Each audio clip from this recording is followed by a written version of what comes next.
So, ayan. Review time tayo ng ating Paris Overload na sinayin natin dito kay Rosmar. So, ayan. Kami natapos. At marami din kaming tira. Ayan. Kasi maraming lahat ay halos bata. Dahil ang hanap nila ay fried chicken. Maraming na-disappoint na mga bata na kasama namin. Pero ngayon, ang ating titimusa ng ating re-reviewin at ang aking ay itong Paris syempre. Kasi nalasahan ko na siya. At although hindi ko naman naranasan, natikman yung kay Diwata, so hindi ko pa may compare, no?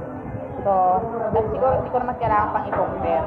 Basta, yung sa akin, i-review ko kung ano yung lasa ng Paris na natikman ko. Kahit first time ko nakatikim nito, so syempre magbibase ako dun sa lasa na natikman ko. Doon sa base kasi nakikita akong mga review is yung sabaw, pag ginaganyan nila, okay lang. Para sa akin, tama lang yung lapot. Yung laman, marami, pero walang chicharong bulaklak.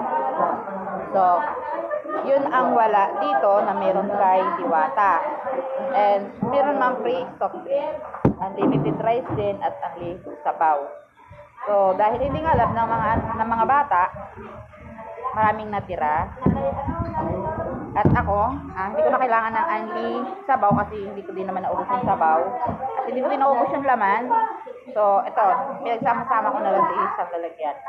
So, ito lang yung magsabi ko kay Rosmar sa kanyang Paris.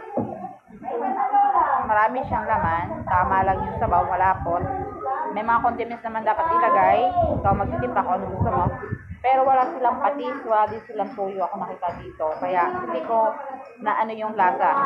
Para sa akin, hindi matabang. Para sa iba, hindi ko alam. So, yun yung review ko kay Rosmar na Paris.